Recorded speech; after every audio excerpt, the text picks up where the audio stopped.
Good evening, everyone, in the live stream here. I wanted to kick it off a little heavier than usual than I have the last several weeks. I don't have a guest again this week, but I wanted to kick off the live stream with a little more punch this time.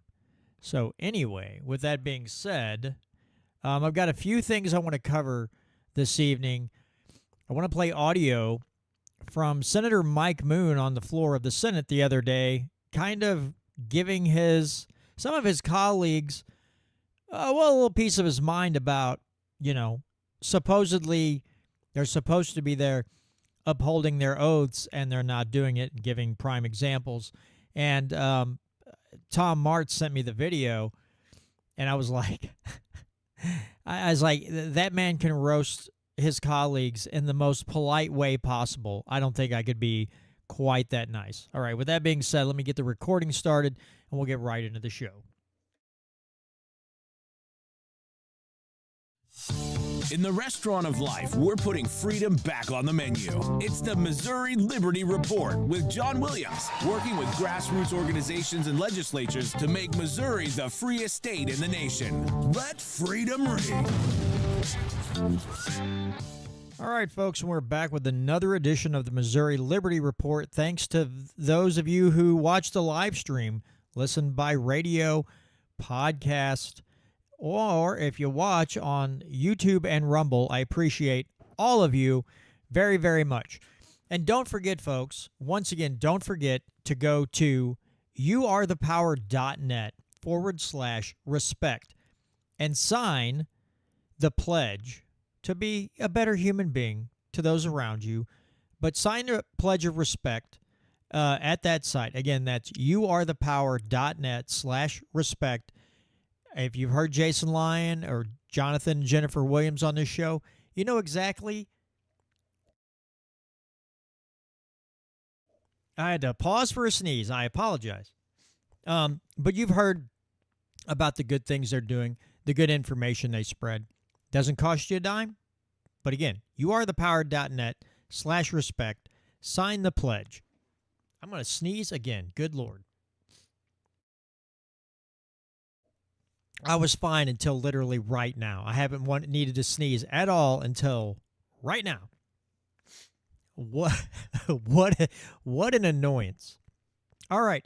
Well, folks, I've got a few things I want to cover on the show this evening.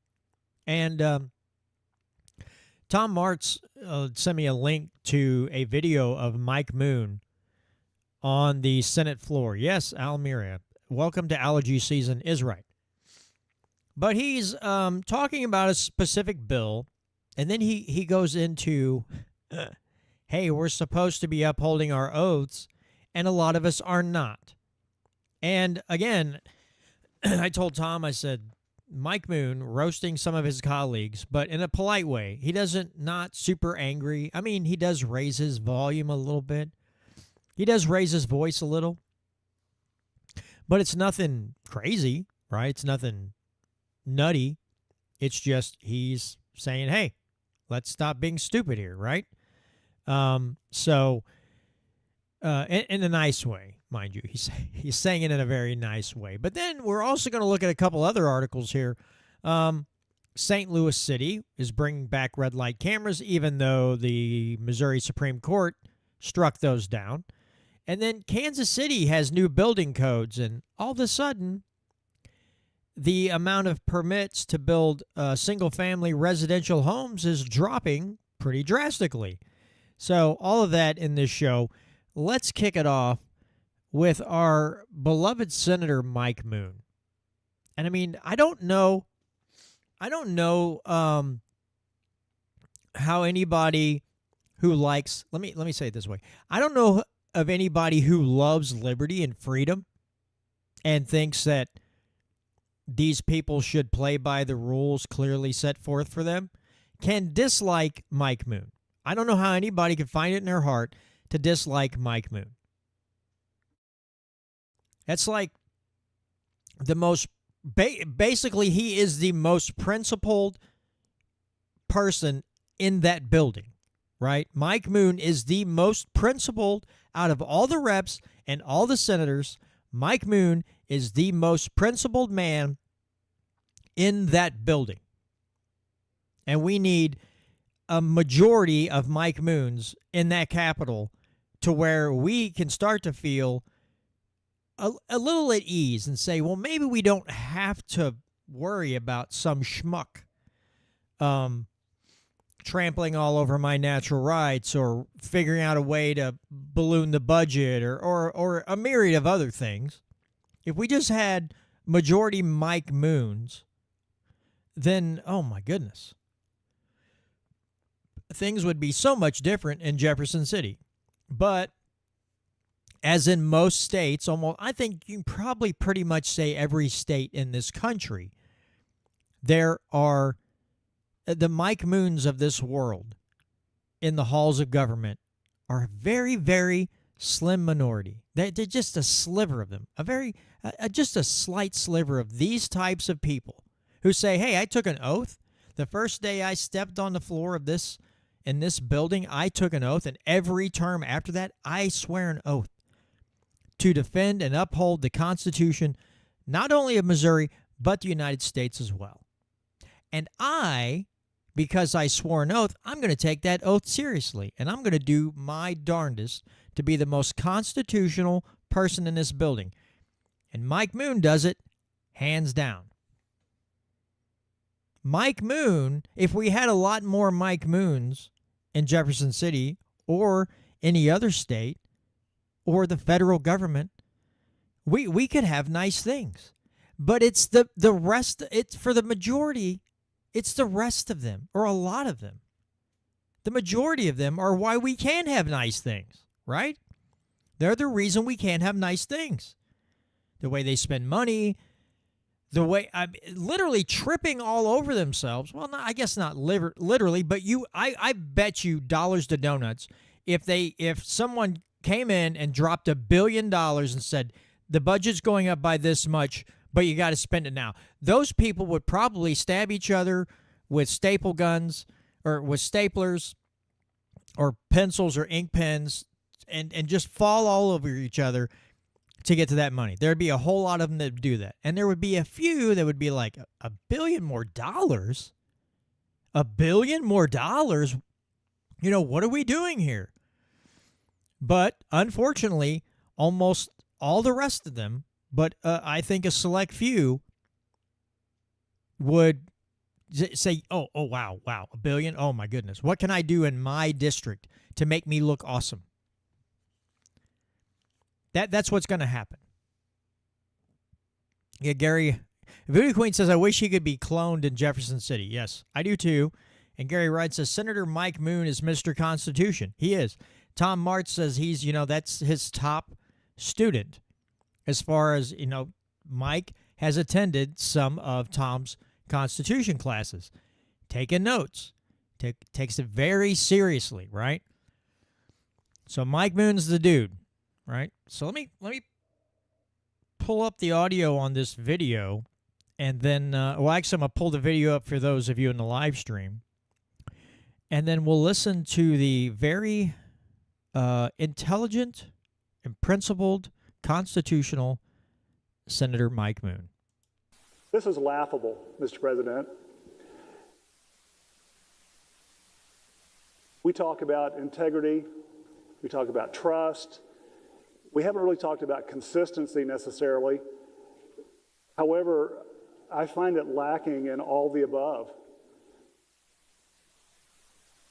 I can almost guarantee you that the previous decision, before the one that was just made, was done as an attack against colleagues that I tend to agree with most of the time.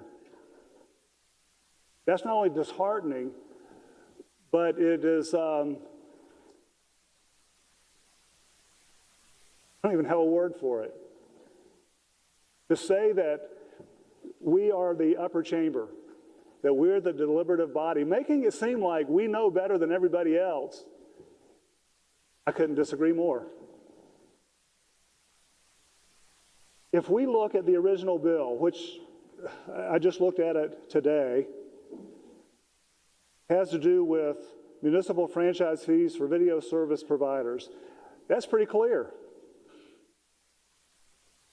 Then, when you look at the substitute that was just laid on our desk today, may have a lot of good things in it. I don't know, because I didn't look at it really closely. But we're being asked today to pass a substitute bill that has how many different things in it? I'm going to count from a spreadsheet that was given to me. 1, 2, 3, 4, 5, 6, 7, 8, 9, at least 8 additional components. Now, again, the original bill was relating to municipal franchise fees for video service providers. And then we have additions extending a sunset on uniform small wireless facility deployment, reimbursing the cost for utility facility relocation,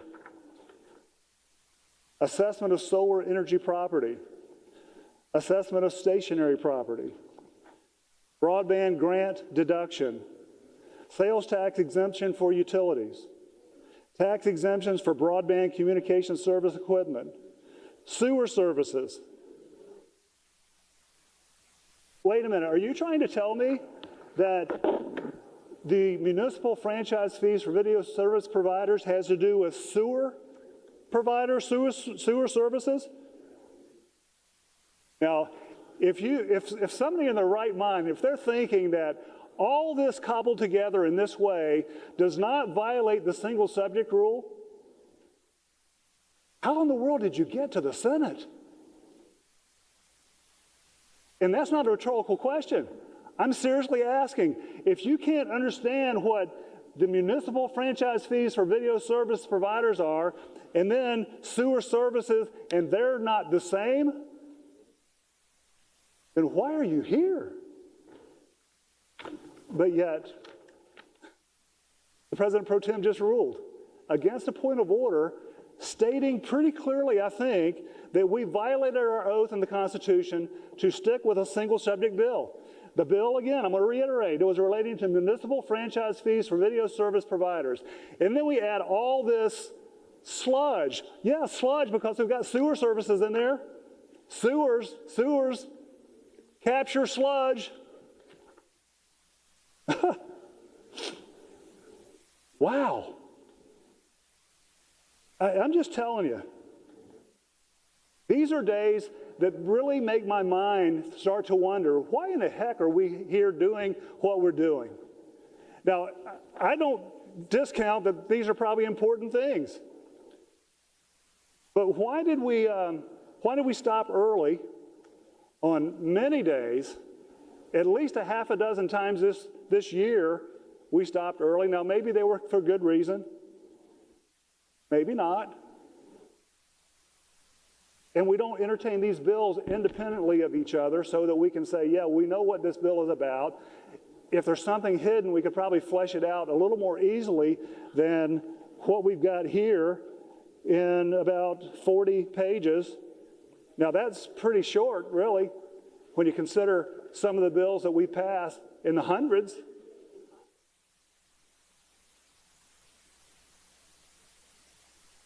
I'm just trying as I'm speaking here, throwing a few things around in my mind. Do I just say, I'm going to take this defeat, sit down, and shut up, as some people want me to do? Or do I look under my desk here and find an assortment of reading material that I could go all day? Or maybe better, do I read this Constitution that I've got marked up all over the place that we have, it seems like we've been complicit in purposely violating our own oath to follow this Constitution. While I was in the house, I no longer have that copy with me. I ripped out a section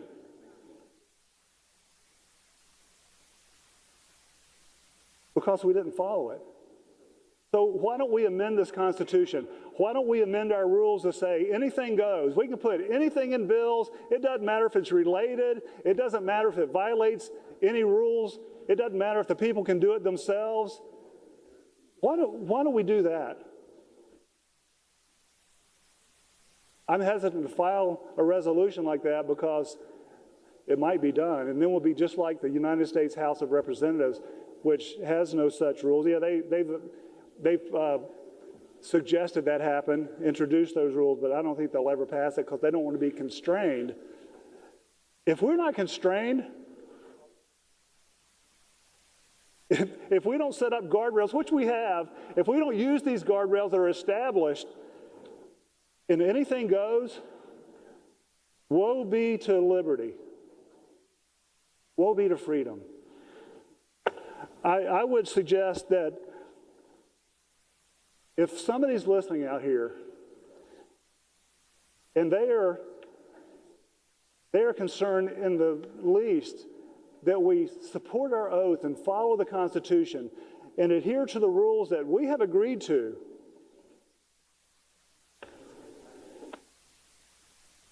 and we discount and disregard the very oath that we swore to uphold, I'd say they ought to take action to remove every single one of us. Yeah, I believe that's true. If we don't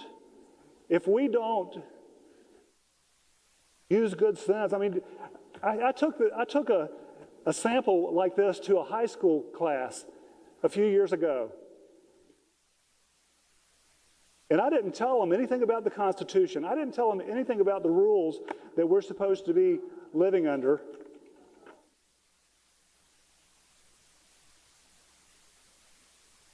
And near the end of the exercise, what we were doing was passing a bill. And we had some things in there that were added that had nothing to do with the original bill. And these students started asking one another in a debate-like fashion, wait a minute, what does that have to do with the original bill? Oh, I was thrilled. I couldn't have been more proud of these students. For you see, high school students, they know we're adults, and we know too. Why is it so confoundingly difficult to know to do right, but not do it? That's a confounding question that I'll probably never have the answer to. But I know deep down in our hearts, we know. We know what's right.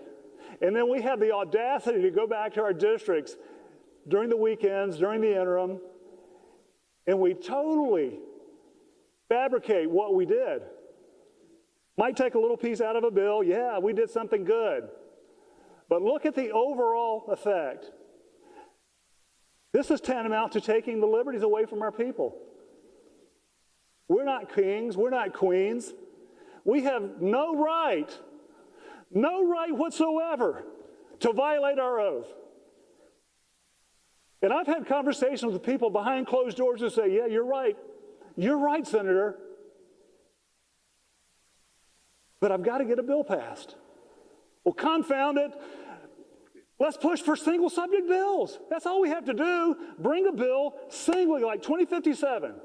Pass it, and it's done. I'm sure the representative would like that. I'm sure many senators would like that. And thanks to the peanut gallery, there is some confirmation on that. I'm going to miss her. So now what do? I know there are some good things that need to be done.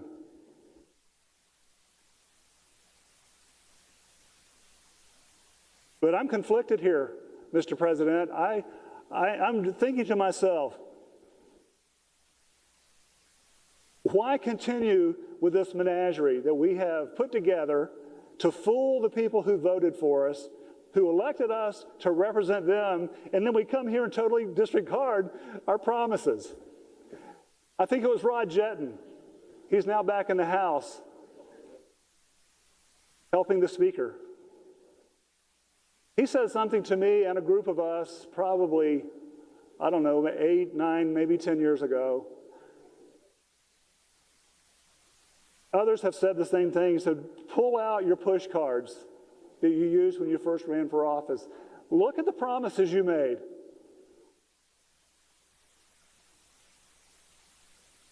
He said, keep those promises. Senators, what are the promises that we've made? What are the promises we made not only to ourselves, but those who voted for us, who elected us to come and represent them in the Senate? Have we kept those promises?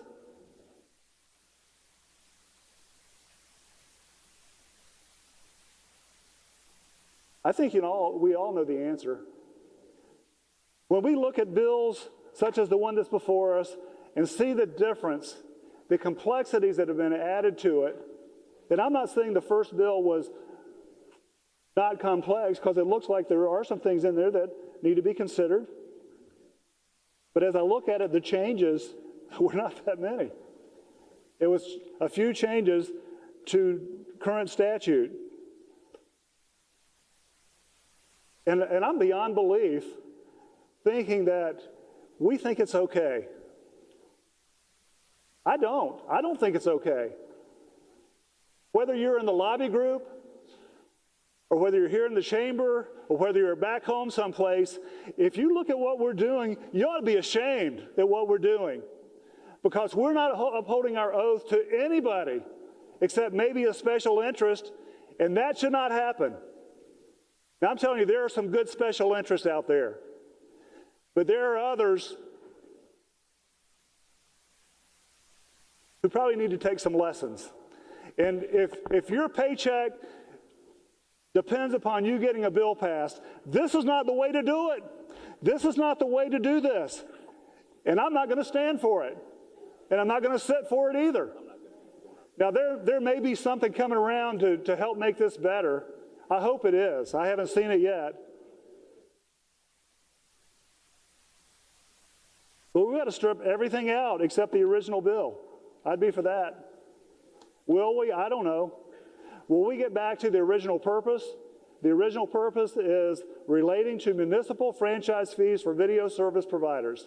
If we would do that, I think we could all be content and happy with passing the bill as it is. Now, are there good things in the substitute? Yeah, probably are. But they don't relate directly to the original bill. And that's why I'm standing.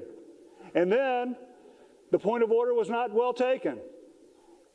The previous point of order was, and I agreed with that too, this is no different. We violated Rules 54 and 57. We violated Article 3, Sections 21 and 23, all mentioned in Rules 54 and 57. And we've also violated Article 3, Section 38A, which in this provision requires municipalities to use public money to repay private entities. I'm just read Article 3, Section 38A. I haven't done that yet this year. Hey, this is a good one. And I'm telling you what, when we get to the budget bills, this is out there, because I found some places, multiple places, that if we're going to pass a budget bill that violates your Constitution, I'm not going to stand for that either. So budget appropriations, I hope you're listening. Go look for all those public funds going to private entities. You better strip them out, or they ain't going to happen on my watch. Mr. President. And there you have Mr. Moon. Just ever so politely reminding people what their job entails, what they're actually supposed to be doing, which is a beautiful thing, right? It's awesome. That's what we need. We need gentlemen, ladies and gentlemen like him. We need more of them standing on the floor, whether it be the House or the Senate, and saying, what are we doing? Why are we ignoring our oaths that we all took when we took office? Why are we ignoring that oath? Because, okay, here's the thing that people are going to have to come to grips with. Because we elect representatives and senators, send them to Jefferson City. They swear an oath to uphold and defend the constitutions, state and federal, right? Now, their first obligation is not to do things. So let's say there's a bill that'll help 30% of their district, Senate or House. Someone's going to get a tax credit. 30% of their district's going to get a tax credit. So more than likely, a majority of them will be like, yes, because that makes them look great to their constituents. Their constituents, 30% of those people, you kind of just might have bought a vote from them. Now, I'm not saying that's bribery per se. I'm just saying you pass legislation that gets through, the governor signs it, 30% of the people in their district get a tax credit of some sort. Those people are probably going to vote for you again if you do that, right? That is not their first. That is not their first priority. When they vote on that bill, they are there defending what you maybe call a contract, because a constitution is a contract. It is a binding contract to those people, right? That says you will do things this way. When you put it forth a piece of legislation, that the body of that better be, and the title better coincide. And you don't stick other bill, you don't tack other bills onto this bill. Single subject bills, single item bills. We don't stick 8 other things on there and try to cram it through at the end of the year, which is going to be happening, I'm sure. Right? We don't need that. That is not what they're supposed to do. They are there contractually to uphold and defend the Constitution. Their first obligation is to make sure they do that, not to please a percentage of their district in order to regain, to win their next election and retain their seat in the halls of government in Jefferson City. They are there to say, again, we have to get past this mindset also. He mentioned when he was talking, being agreed with behind closed doors. I agree with you, but I got to get this bill passed. They think they have to pass bills. Like if they don't pass bills, if they don't write bills and get them passed, it makes them look like they're useless. And that's not the case. They're not there to write bills. They're not there strictly to write legislation. That's stinking thinking. That's really dumb, right? But that's how they think. They think, oh man, if I don't get some bills done, then I'm not doing my job. And there might be a lot of their constituents who feel the same way. And that's just stinking thinking.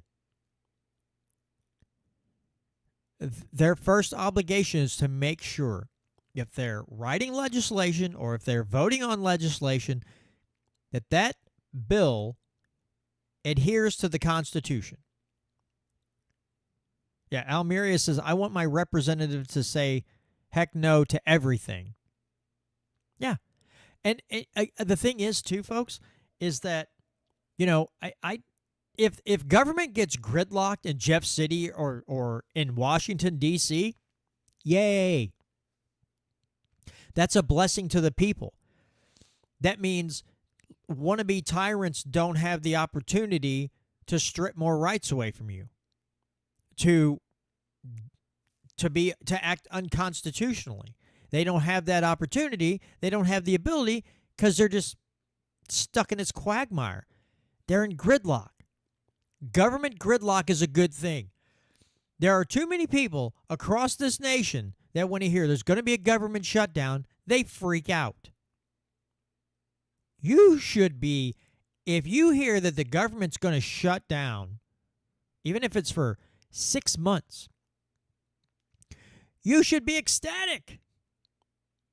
You should be lifting your voices to the heavens and saying, thank God, hallelujah.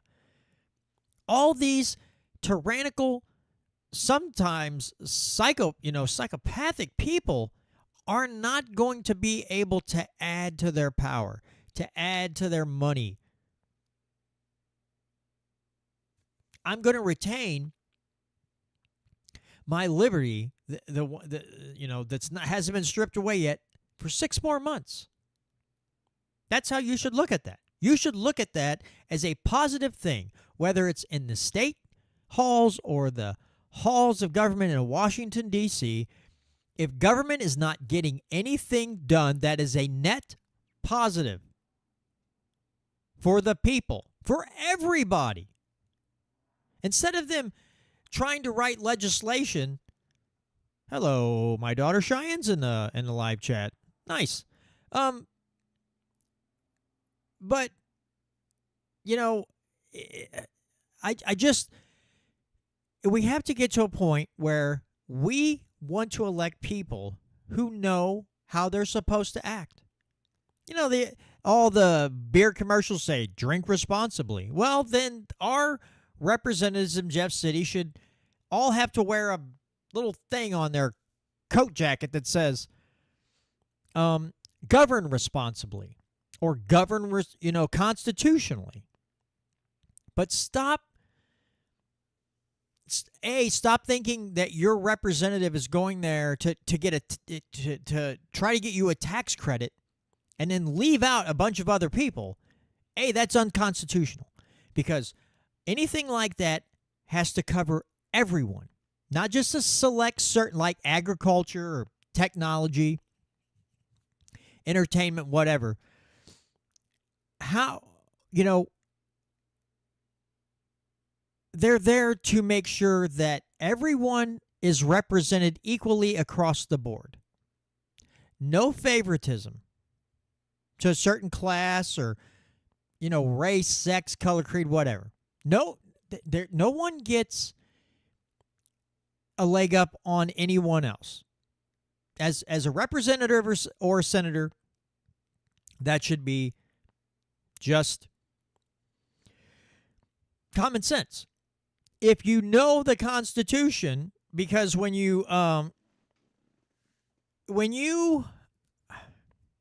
if you're going to run for office in Jefferson City or even a local office, you should at least have a decent grasp of the state constitution and the federal one, of course.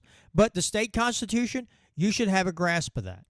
Like, maybe instead of when we vet these Republican committees that vet their candidates, maybe, I bet Tom Martz could do this. I bet Tom Martz could come up with a great constitutional quiz. And every county, before they say this is who we're going to back or this is who we prefer, they sit in a room and you hand them the constitutional test. Everyone that's going to run, and say, take this test. You take their phones. They can't look anything up. And you see, how well do they know the state constitution? And then if somebody scores really high, you're like, that's it. That's the person we want. That guy, at least we have a better chance of having someone in office who knows how they're supposed to act. What's okay to do and what's not okay to do. What's good, what's bad, what's repugnant to the Constitution.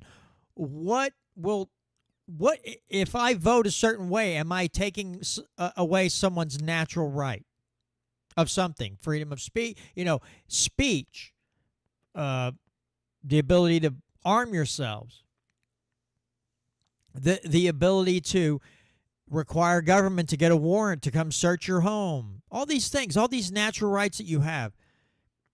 I think every Republican Central Committee should hand out constitutional quizzes. I mean, Democrats could do it too, but they're not going to. And a lot of these Republican Central Committees won't do it either. But they should. You want to vet a candidate, give them a constitutional quiz that has been drawn up by Tom Martz and say, hand us your phone. We're going to put them over here. Now take the test. If they won't take it, maybe that means they don't know the Constitution. They don't know Section or Article 3, Section 21 and 23. They don't even understand that oath that they take their first day in office means something. It means something to everybody, right? It means something to us all. from little bitty babies like my granddaughter Oakley to my kids Jaden and Cheyenne, all the way up to grandparents and parents. All those people are represented equally under the law, under the Constitution. We're all represented equally. And our representatives will pass legislation, hopefully, that gets us some of our liberties back, and that those liberties are given back to everybody, not just a specific class of people. Hey, we're gonna eliminate the income tax in Missouri. Great. That affects pretty much everybody. And if you're not working, then you're not paying a Missouri income tax. So, you're not gaining anything, but you're not losing anything. But when they do a tax rebate and they say, well, it's only for people that make so much money, everybody else below this line, that's unconstitutional. Now, they did try to give money back a couple years ago. And I think Democrats got upset but the wording was good. They said, we're going to give a rebate from some of the revenue taken in from the Missouri income tax. So the only people who were going to get a rebate were those that paid in to Missouri income tax, right? So that was constitutional because everybody that paid in was going to get money back. And people threw a fit and said, oh, the people that didn't pay in should also get money.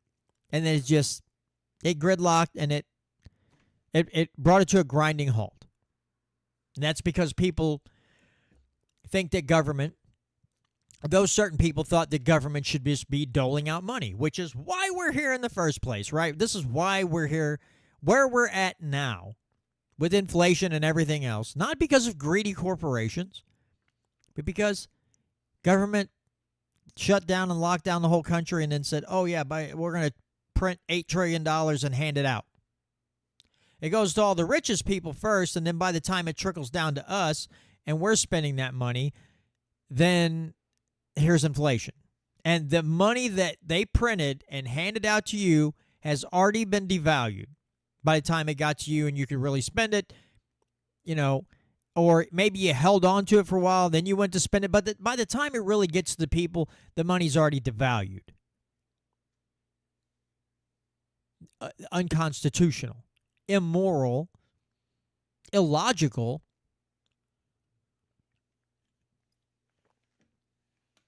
But hey, what the heck do I know? I'm just some schmuck behind a microphone, right? But anyway, I thought you all would enjoy hearing Senator Mike Moon speak. Again, he comes out, he puts some of his colleagues on blast, but he does it ever so politely. So it's I don't know, it's kind of but that's the kind of guy Mike is, right? Senator Moon is just that guy. He's a very Christian man. He's a very nice man. He's not conceited. He's not arrogant. You can approach him and talk to him. If you're visiting the Capitol, he has, if he's not on the floor and he's not talking to somebody, you can have a conversation with Senator Moon, and just a downright humble, really down-to-earth guy. And I don't think you could ask for anybody better. I don't think you could ask for a better human being than Mike Moon as a representative or a senator. I wish we could get a couple like that, a couple more Mike Moons in my district, senator or, Senate and House. That would be fantastic because my rep ain't anywhere close to that. I mean, he's way, way off. Almeria says taxation is theft by force of government. Yes, it is. As Dr. Rechtenwald said, basically at the end of a gun, we're taking this from you and we're going to give it to somebody else. That's theft. That's just like me walking down to a few houses down to my neighbor, pointing a gun at him saying, give me all your money. He gives me my money and I take it and I go spend it somewhere It's theft.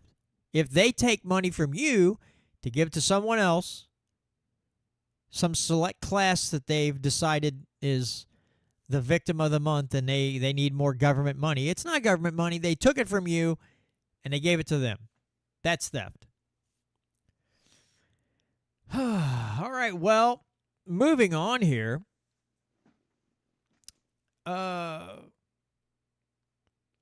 So, red light camera legislation passed the St. Louis Board of Aldermen this week. 12th Ward Alderwoman Sharon Tyus said it's not going to be the solution supporters are making it out to be. She says you need a lot more than just a camera to turn this bad situation around. The Missouri Supreme Court struck down the red light cameras in 2017. Supporters like board president Megan Green says they'll have better luck this time. Now, there's a video I'm not going to play, but she said they talked to a bunch of attorneys who were against this last time, but now they've written it in such a way they think that's going to skirt by the Supreme Court. Tyus said it may be even harder. Okay, before I finish this little paragraph here, I have found a silver lining in people that wear masks while they're driving alone in their cars. I just found a silver lining to that. Even though when I see someone by themselves in a car wearing a mask, I go, okay. Someone needs to put their thinking cap on. But here's a silver lining. Ty says it may be even harder to make red light camera tickets stick because of the pandemic. More people regularly wear masks while they're driving. Identifying drivers may be more difficult now. Now, the majority of the board voted yes, and Mayor Tashara Jones says she'll sign it. Now comes the job of picking the company to do it, so they have to put the red light cameras back up. And it's saying it'd take at least a year to finally get the red light cameras back out on the street. A year is not long enough.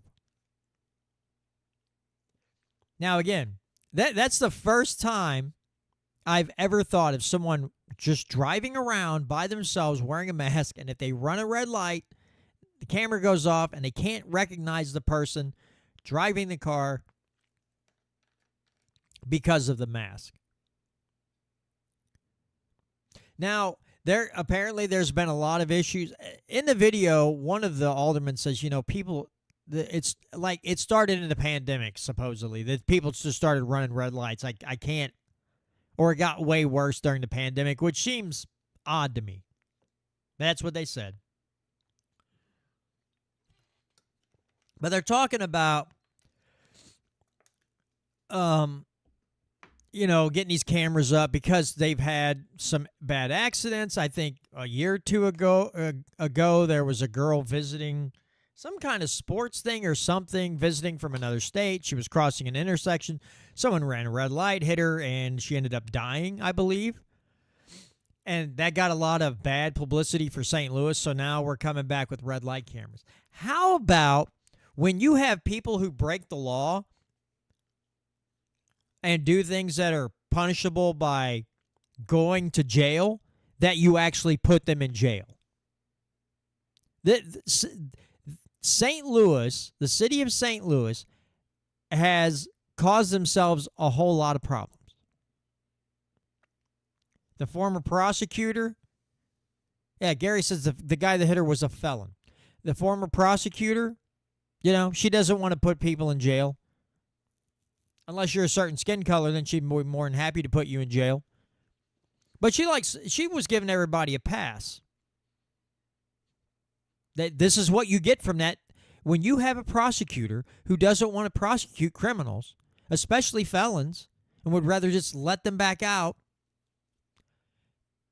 this is the result. This is a result of you not doing your job. That'd be like me going to work and never winding a coil all day long, and then they're like, hey, we keep having less coils in the crane. I was like, And they're like, oh, yeah, it's fine. Don't worry about it. And then, try to point the blame somewhere else. No, you weren't doing your job, and so the results are bad behavior, poor performance, whatever. and they'll sit there and they'll all go, I wonder why this is happening. I wonder why this keeps. Why are these people acting so poorly? Why are they behaving so badly? I don't know, because you don't enforce the laws. You'd rather trample over somebody's rights or steal their money instead of enforcing the laws and saying, hey, you caused harm to another person. I'm going to have to arrest you. You're going to have to go on trial. You're going to have to go maybe spend some prison time because there was a victim involved in this crime. So there has to be consequences to those actions. But that's silly. We don't do that. No, yes, St. Louis has brought this stuff upon themselves. And that's why I keep saying, if you live in St. Louis, it's probably high time to escape. Get the heck out of Dodge. And instead, they're going to have red light cameras up. And you know why? They're not worried about the crime. But when I covered this a long time ago, there were figures on how much they made. See, there was a few problems. They put up red light cameras, and when they did this, they said, well, we're going to post signs saying that red light cameras are, here. And they never put the signs up. Or if they did, they didn't put them all up. That was another problem the last time they instituted this. They didn't even follow their own rules, which of course. But they made, I think, a couple $1 million off traffic violations at these cameras. It was nuts. The amount of money they had made over a few years period of time, I was like, wow, that's what this is about. This isn't about, oh, you get rid of these people haven't wanted to do anything about crime up to now, and suddenly the first thought is, we'll put in red light cameras, which are unconstitutional, and we'll generate a boatload of revenue. I hope, you know what? If you live in St. Louis and you're driving around, I think everyone should just wear a mask when they're driving in their car. Make it super hard. If this gets through and somehow they skirt by with the language, I think if you live in St. Louis and you're driving around in downtown St. Louis, you should be wearing a mask of some sort, and just that way, if you commit a traffic violation, they can't tell it was you. And then they have to throw the ticket out. This is the only good reason to wear a mask while you're driving alone in your car. Absolutely. And this article, this is on a attorney website, but there was a Sarah Tupper versus City of St. Louis. The court found that St. Louis's red light camera ordinance was unconstitutional because it shifted the burden of proof to the defendant, typically the owner of the vehicle, requiring them to prove that they were not the driver of the car at the time that it ran the light, as opposed to requiring the prosecutor to prove that the defendant was the driver. Because we supposedly have this system that says innocent until proven guilty. Voodoo Queen says, "Oh, okay, folks, get your political masks out. Let's see how many seatbelt tickets Obama can get." She says, "Oh, bummer." That would be great. If people would... Oh, here's an idea. Here's a great idea. Everybody should make 2 masks. Maybe 3.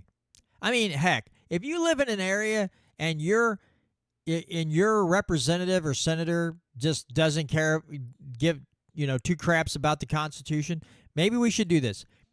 Get a picture of your rep, or Dean Plocker, John Patterson, or Hillbilly Thunderbutt himself, Scott Fawn. Put that mask over your face, drive to St. Louis, go through red lights, and they're like, "Is that Dean Plocker?" Like, that wasn't me driving, that's Dean. You can clearly see that's Dean Plocker driving my car. He ran a red light. Like, I let the dude borrow my car for 10 minutes to make a coffee run.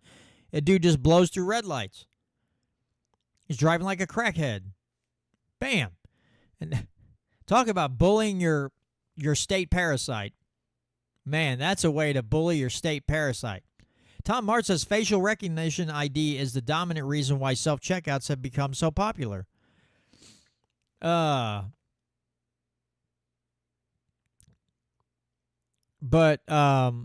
yeah, I think Voodoo Queen's on to something here. I think we all get our political masks on, drive through St. Louis, run the red lights, cause the cameras to go off, and then we just start sending all the tickets to Plocker or Patterson or Scott Vaughn or, Lincoln Huff. A whole boatload. Okay, if they can't vote constitutionally even half the time, bam, wear a picture of them as a mask and drive through St. Louis and get them a bunch of traffic violation tickets. Let's do this. Good idea, Voodoo. I'm with you, sister. So yeah, these idiots and their red light, these towns, I remember a lot. You would just see it was like an epidemic of red light cameras going up everywhere. And then the state, the Supreme Court ruled on it and said, that's not kosher. And all of a sudden here they started coming back down, I love that. I was like, wow, you guys actually got it kind of right. Because of the fact that it puts the burden on the defendant. The burden, it was just like that bill they tried to get through here a couple sessions ago. The Missouri Freedom Initiative kind of coined the enhanced stand your ground, where if you use self-defense on your property and put somebody else out of their misery because they were going to try to do you harm, the onus was on the prosecutor, not the defendant. The prosecutor had to inject murder into the case instead of you having to inject self-defense into your own case. Because you're supposed to be innocent until proven guilty. But in this country, suddenly it's guilty until proven innocent. You have the media court. You have the court of public opinion. You have the government court of opinion. So, if you're a political enemy and they work together with the media listen, I'm just not talking about Trump. I'm talking about a whole lot of people. Ross Ulbricht, the guy that had Silk Road, who's got like 2 life sentences plus for owning a website, and people were selling drugs on a website. He had nothing to do with it. They made an example. People like that, basically like political enemies. You got, oh my goodness, Assange. And who's the other guy? Why am I flaking on the other guy's name? You got Assange and, oh my God. You know who I'm talking about. The political enemies. They did what was right, and, they're trying to get him to pardon these guys. Snowden, that's it. Edward Snowden, Julian Assange, people like this. There's a movement to get these people pardoned, but if I were those guys, even if I got pardoned, I don't think I'd come back to the U.S. I think I'd still be afraid for my life before I move back. I'd be like, I'm cool. Thanks for letting me out of jail, but I'm getting somewhere and I'm hiding. Because there are a lot of people in the intelligence agency that are not going to let that go. They're still rather spicy about people coming out and saying, hey, look what your government's doing to you. Or, hey, this is how they're lying to you. Yeah, I would love to see them pardoned, but I'd be fearful for their lives. Even if they were pardoned. Even if we got some kind of president in the office with more than 2 brain cells to rub together that says, hey, that wasn't cool what you did to these guys. They were just handing out information, letting they're doing the job that the media clearly wasn't interested in doing.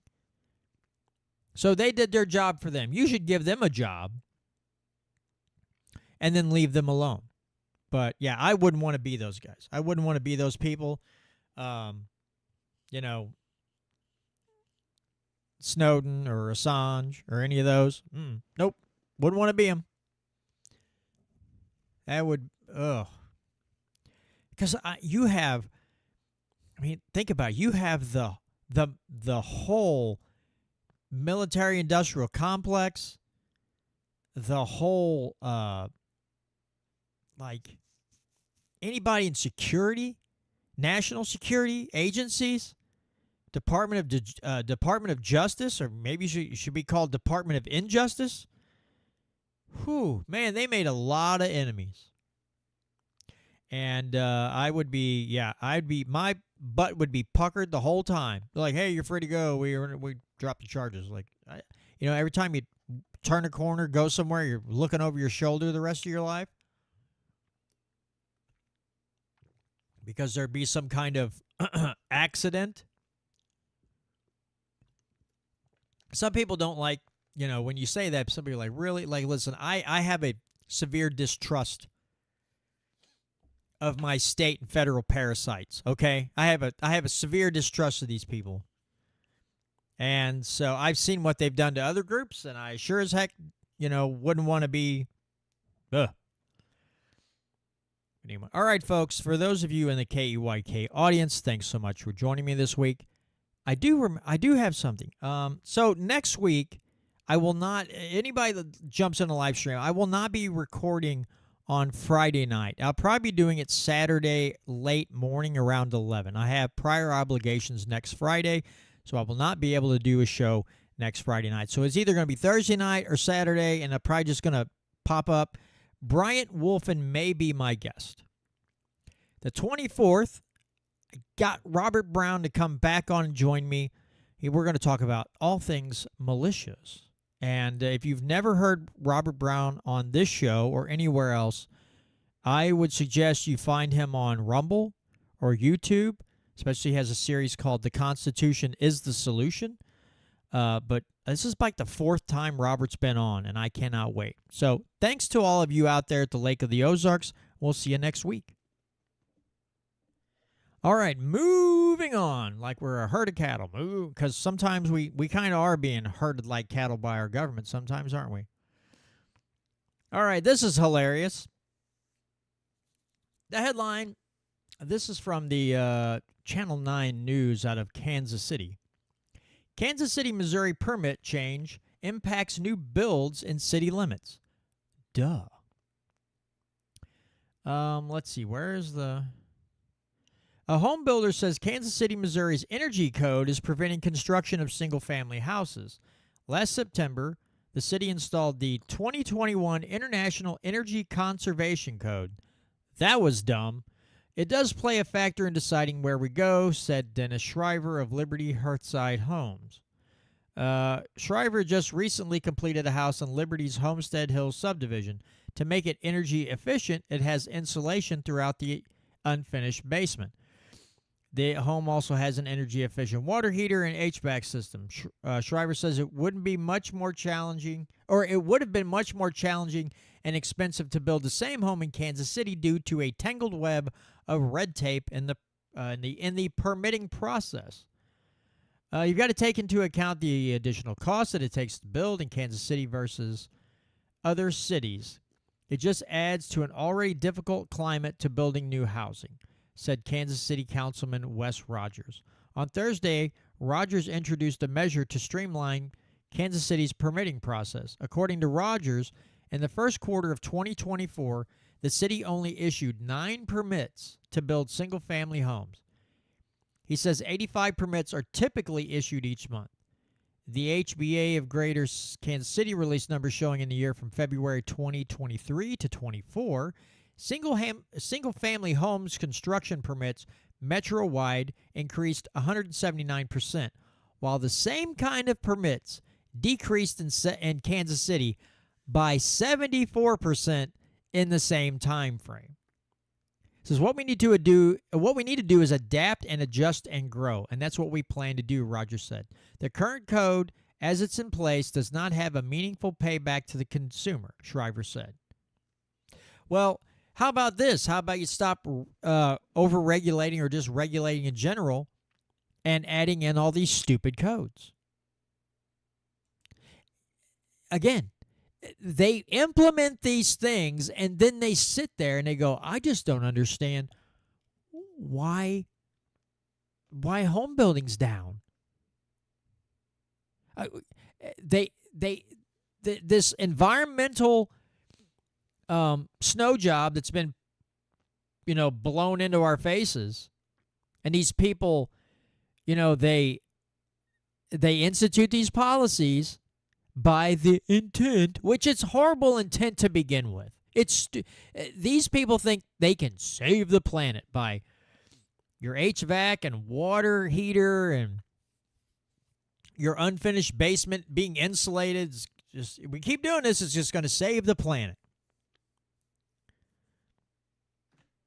As George Carlin says, we're so self-important.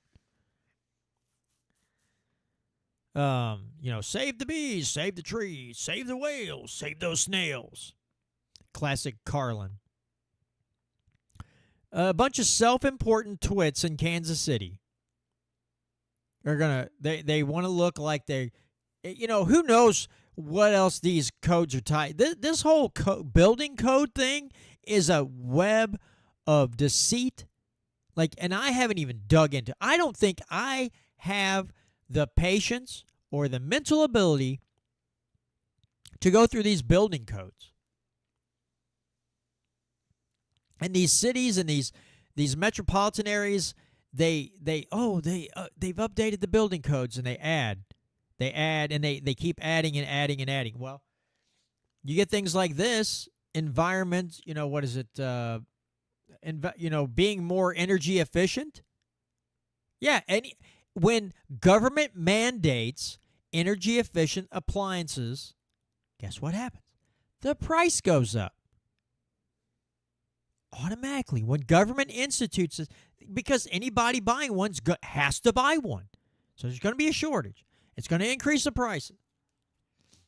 And then, government gives them money so that raises the prices. It's just like every other government regulation or policy. They steal money from someone, give it to somebody else to institute these new things, these new rules, so they can abide by them. And then the price on all those products goes up. Just like these new cars, all these safety standards to keep adding. You got to have a backup camera. Now they want, the stupid thing where, if you swerve too much, your car's just going to stall. Jacks the prices up on the cars.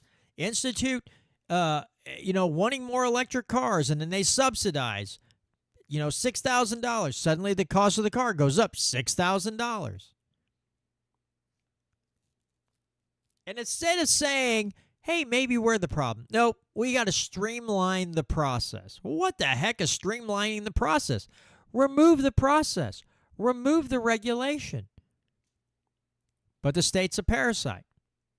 The state wants to grow. That's what the state knows to do. It knows how to grow. It doesn't know how to shrink. On its own, the state does not know how to shrink, and that's not on the agenda. Necessarily, it will grow.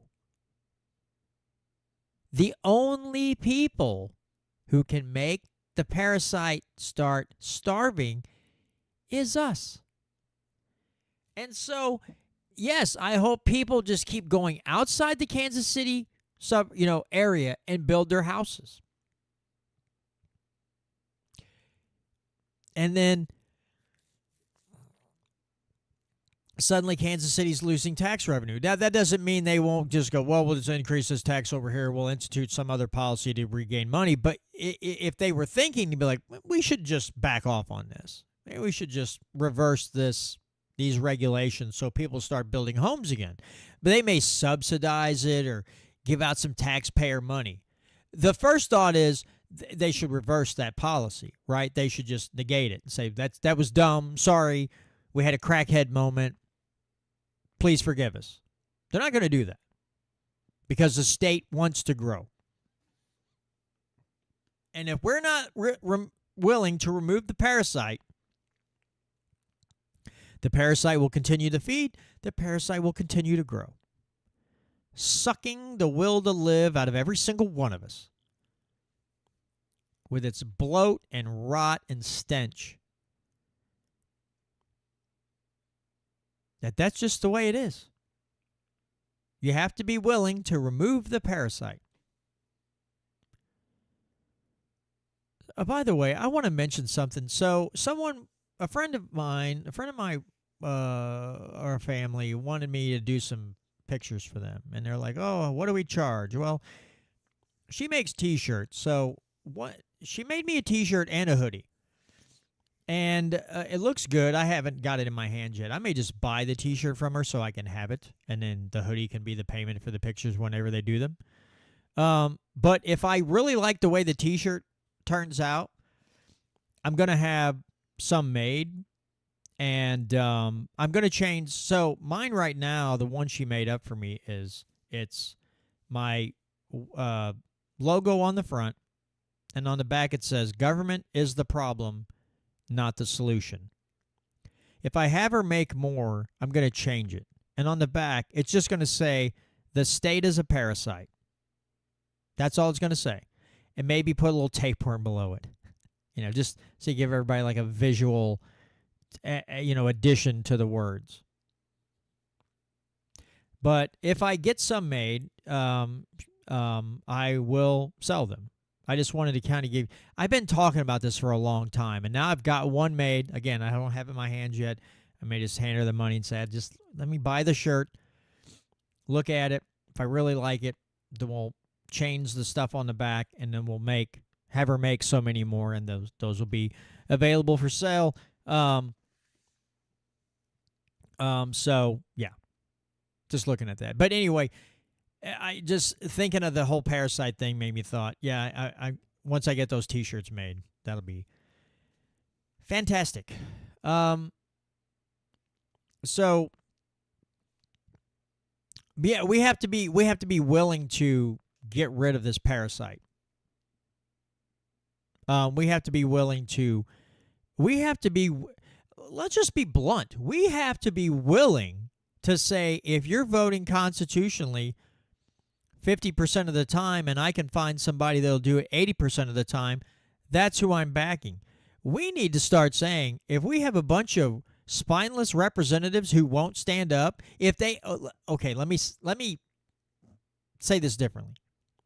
If we have representatives who actually want to do things the way they should be done, constitutionally, so forth,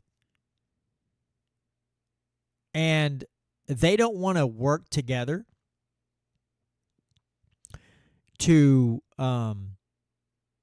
stand up to leadership and say, "Hey, I know, you want these things, but we would like to get more liberty back. So you're not going to get anything you want unless we get what we want." Then we have to find people who will. The making excuses for these people, I'm not doing it. I'm not doing it. I'm ready for a different way of doing things. Now, again, that's all dependent on having a majority of really good representatives and senators. And right now, getting that done, that task seems impossible. It seems like that is just an obstacle course that you can't navigate. And I don't know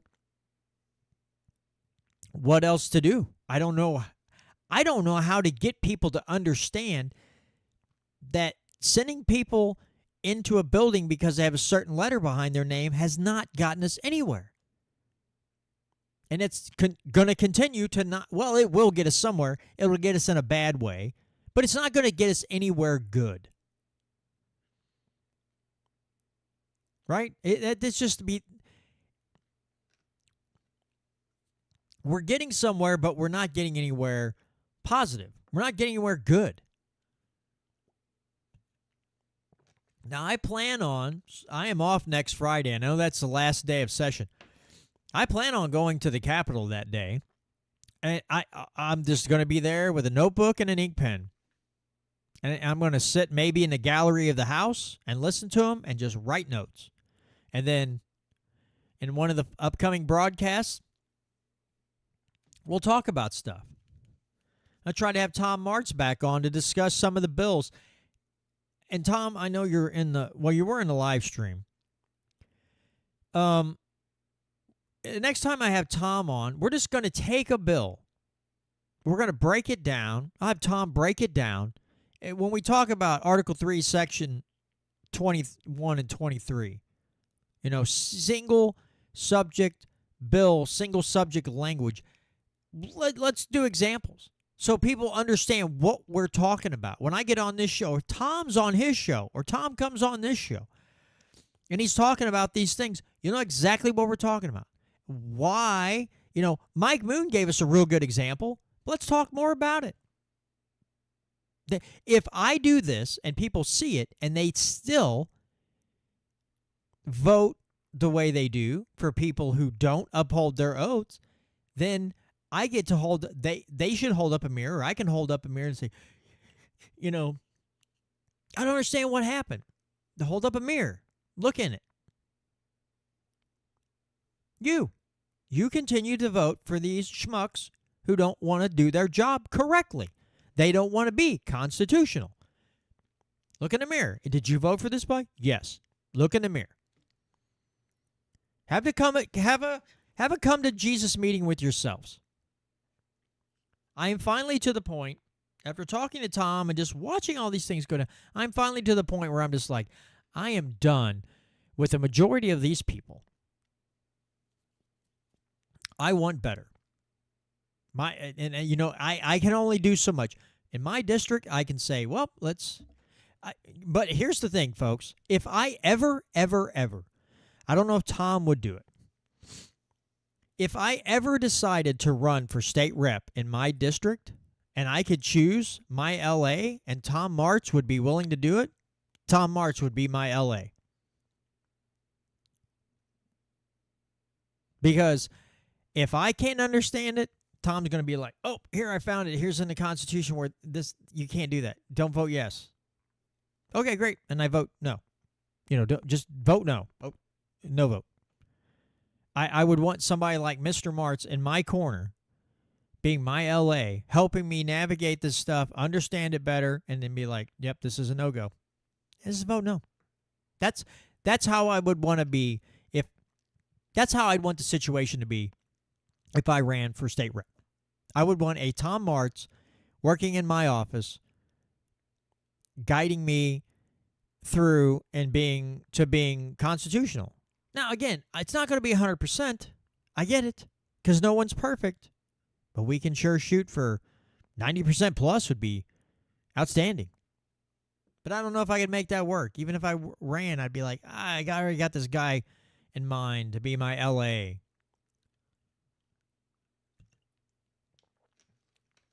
I think we could be, along with Mike Moon, some of the most hated gentlemen in that building. Oh, that's for sure. All right, folks. Again, if you didn't catch it earlier, next week I may have Bryant Wolfen on. Next week I will not be live streaming on Friday night. It might be Thursday night. It might be late Saturday morning. I have a prior obligation. Will not be live streaming. Bryant Wolfen may be my guest. He said, depending on the time that I start, that he may be able to join me. He's running for state rep, and I've had him on a couple times, and I do enjoy our conversation. But again, looking very forward to May 24th. The very esteemed Robert Brown will be back on. We're going to talk about all things militia.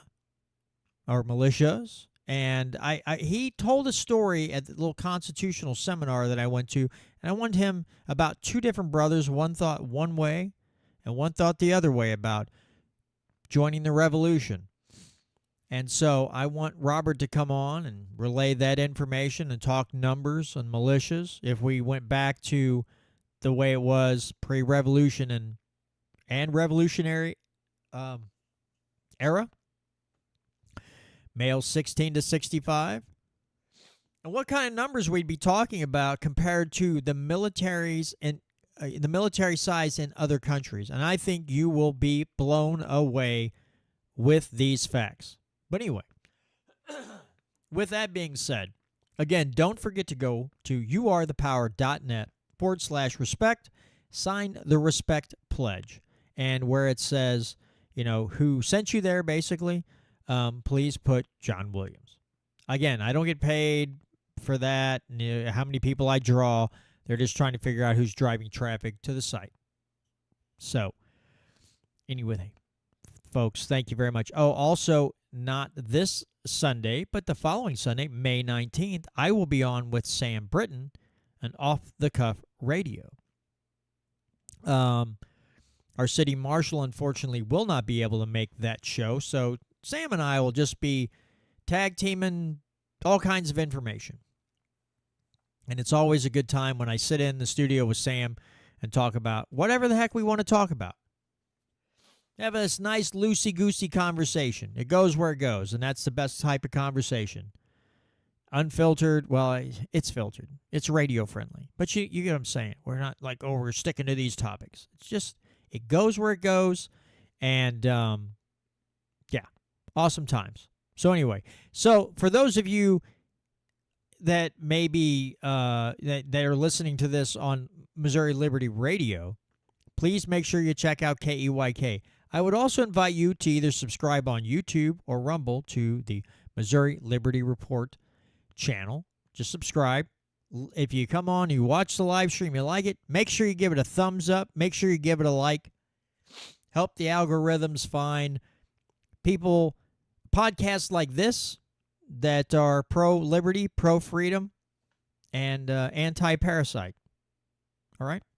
So thanks again, everybody, for joining me and, sticking it out while I just flap my guns again. I will be having guests the next couple of weeks, or at least in 2 weeks. I'm hoping this coming weekend. Still going to try to get Catherine Dreyer back on with me. I need to figure out if I can get Kirby Lane on at some point as well. And then I'll be looking for some other guests, some new guests possibly. So if you know of anybody that you think would be a great guest, let me know and I'll hit them up. All right? So take care, everybody. Have a great week. Have a great weekend. And we'll see you all next week. Not next Friday, but next week right here on the Missouri Liberty Report. All right, thanks, guys, on the live stream. Misty Atkinson, Gary Ride, Almeria, Tom Martz, Voodoo Queen. I think we had Dark Helmet in here as well. Thank you all for sticking or hanging out. Oh, my daughter was in here for a little bit, Cheyenne. So thanks to everybody who hung out tonight. Appreciate each and every one of you. And, again, I don't know. I will somehow, like Gary and some of these other people, I have their numbers. I'll let you know what night or day or what time that I'm looking at, and I'll post it on social media to say, kind of try to give everybody a heads up of when I'll be streaming that evening or that afternoon, whatever. But yeah, that's what I'm looking at doing. I've got a graduation to go to Friday night, and then after that should be every Friday evening like clockwork for the most part. But anyway, thanks, everybody. Have a great weekend. Looks like it's going to be decent weather for Mother's Day. So happy Mother's Day to all the mothers out there. And hope you get to enjoy that with family. And we'll see you all next week. Take care, everybody.